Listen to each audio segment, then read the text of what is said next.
Ada beberapa faktor ya, kenapa kok indukan kita itu tidak lagi mau bertelur lancar.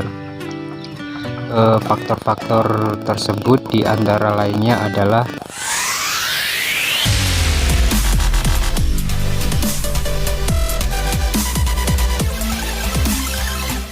Assalamualaikum warahmatullahi wabarakatuh. Balik lagi di channel peternak skala rumahan bareng saya, dan di video kali ini kita bakalan sharing kembali ya rekan-rekan.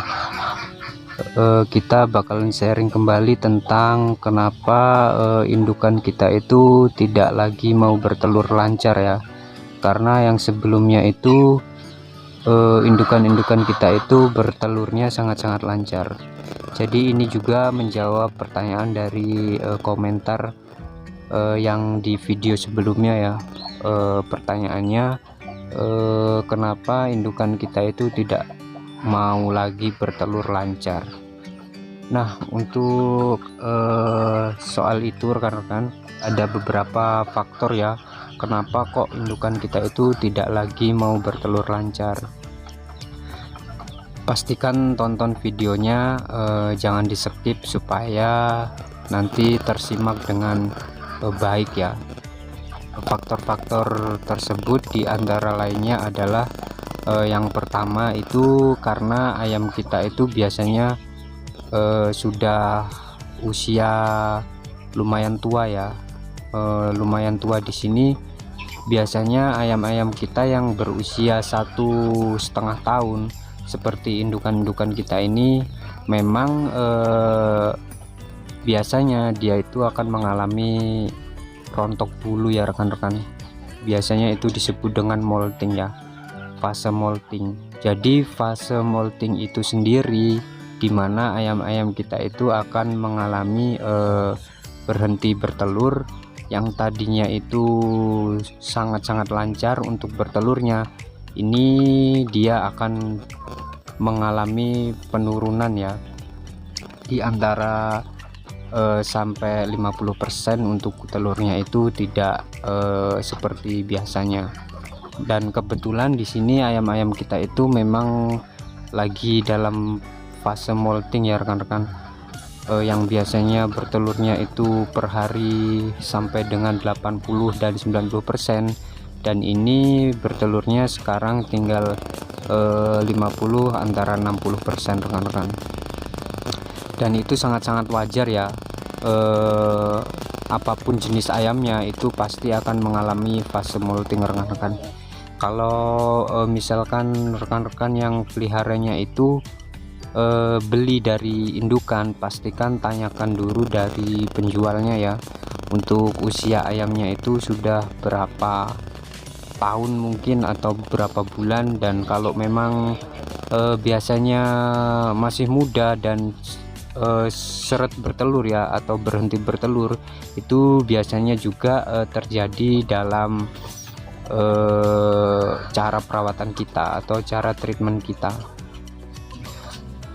Dan kalau di sini untuk treatment indukan kita itu di kandang saya ya rekan-rekan, untuk pakannya itu memang kita memakai sangat-sangat irit ya rekan-rekan.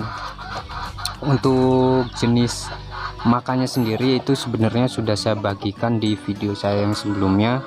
Jadi di sini akan kita jelaskan lagi ya.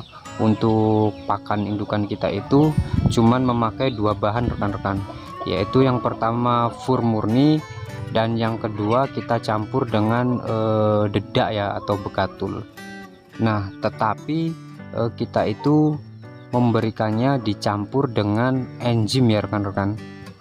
Nah, enzim sendiri itu berfungsi untuk penyerapan pakan yang kita kasih ke ayam-ayam kita ini rekan-rekan.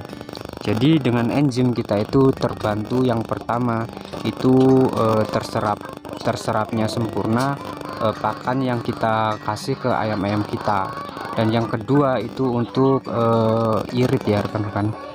Walaupun dengan 2 bahan itu tadi, bekatul dan fur petelur murni ya, kita kalau untuk fur petelurnya kita itu memakai L82P rekan-rekan. tapi itu kita campur dengan bekatul ya, dan perbandingannya itu 50% dan 50%. Tetapi dengan 50% itu kita itu sudah terbantu dengan enzim, dan enzim itu khusus enzim petelur ya rekan-rekan. Makanya enzim petelur itu dikhususkan untuk indukan-indukan petelur seperti ini ya rekan-rekan. Tujuannya memang untuk penyerapan sempurna pakan dan nutrisi tadi yang kita berikan ke ayam-ayam kita. Makanya dengan enzim kita juga terbantu untuk irit ya. Kita sudah trial juga, kita sudah uji coba memakai pakan yang murni itu dan yang dicampur dengan bekatul seperti ini, dan hasilnya sama ya rekan-rekan. Mungkin menurut saya memang karena enzim rekan-rekan, karena enzimnya kan membantu penyerapan pakan yang kita kasih. Jadi walaupun dengan itu dengan bekatul yang 50% dan murninya 50% itu terserap oleh ayam-ayam kita itu dengan sempurna. Nah, buktinya apa? Buktinya fase di kohe ayam itu tidak ada yang bau rekan-rekan, dan itu menandakan artinya terserap, dan itu kohenya itu kering seperti ini rekan-rekan. Nah, ini tandanya memang pakan yang kita kasih itu terserap sempurna. Jadi dengan enzim kita itu terbantu dua ya, yang pertama irit dan yang kedua itu untuk membantu sempurna penyerapan seperti itu rekan-rekan. Dan untuk masa molting sendiri yang kita bahas di sini, memang biasanya itu ayam kita yang berumur 1,5 tahun itu akan mengalami rontok bulu ya, dan itu jangan kaget karena biasanya itu lumayan agak lama rekan-rekan. Biasanya itu di 2-3 bulan ya masa molting itu akan berhenti, dan nanti akan kembali normal setelah masa itu berlalu, dan ayam-ayam kita itu bakalan bertelur normal kembali ya rekan-rekan. Dan ini adalah indukan-indukan kita yang memang belum kita kasih jantan ya rekan-rekan, karena ini kita khususkan untuk menghasilkan telur konsumsi rekan-rekan, karena kita ada permintaan pasar yang meminta telur konsumsi per minggu ya. Jadi kita ada indukan kita yang khusus untuk bertelur dan kita jual telur konsumsi, dan telurnya itu seperti telur kampung ya, karena ini aslinya ini ayam kampung Yudhistira rekan-rekan. Jadi kemarin ada yang tanya ya, untuk indukannya ini sebenarnya jenis apa. Ini adalah ayam kampung Yudhistira ya rekan-rekan, dan telurnya ini kita kasih contoh. Nah, telurnya itu memang telur ayam kampung asli rekan-rekan. Jadi di pasar pun kita jual telur ini dihargai dengan telur ayam kampung rekan-rekan, karena memang telurnya telur ayam kampung ya. Nah, seperti itu rekan-rekan.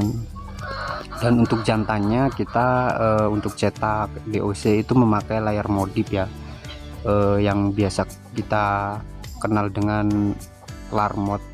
Itu untuk jantannya rekan-rekan, dan hasil anakannya seperti ini ya. Nah, ini adalah anakan hasil dari indukan-indukan kita tadi yang ayam kampung Yudhistira, dan jantannya itu layar modif atau larmot.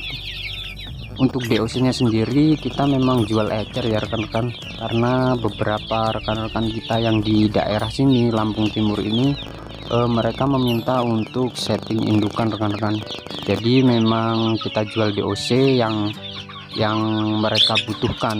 Ada yang beli beberapa itu untuk setting indukan, nanti untuk cetak indukan dan cetak DOC pedaging ya rekan-rekan.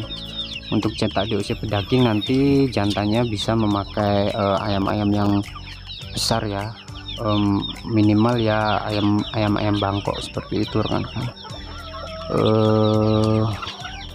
Untuk di video ini mungkin itu saja ya rekan-rekan, sharing kita tentang ayam molting.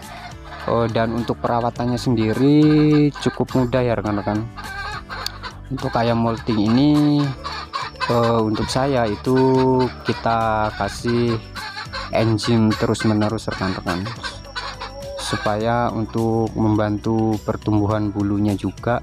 Nanti setelah melewati fase itu insya Allah nanti ayam-ayam kita bakalan kembali normal untuk bertelurnya, seperti itu. Dan mungkin sampai di sini dulu video kita kali ini, sharing-sharing kita tentang indukan kita itu kenapa kok yang tadinya bertelur lancar dan harus mengalami penurunan masa bertelur ya. Jadi memang seperti itu rekan-rekan, jadi jangan kaget ya. Dan pastikan untuk cara perawatan indukan ini kita harus benar-benar memperhatikan apa yang dibutuhkan indukan-indukan kita. Jadi itu saja di video kita kali ini, sharing-sharing kita kali ini. Kurang lebihnya mohon maaf, kita jumpa di video selanjutnya. Terima kasih yang sudah simak, dan jangan lupa klik tombol subscribe bagi yang belum, dan nyalakan tombol notifikasinya atau dipencet tombol loncengnya supaya tidak ketinggalan saat channel ini upload video terbaru. Oke, itu saja. Wassalamualaikum warahmatullahi wabarakatuh. Salam peternak skala rumahan.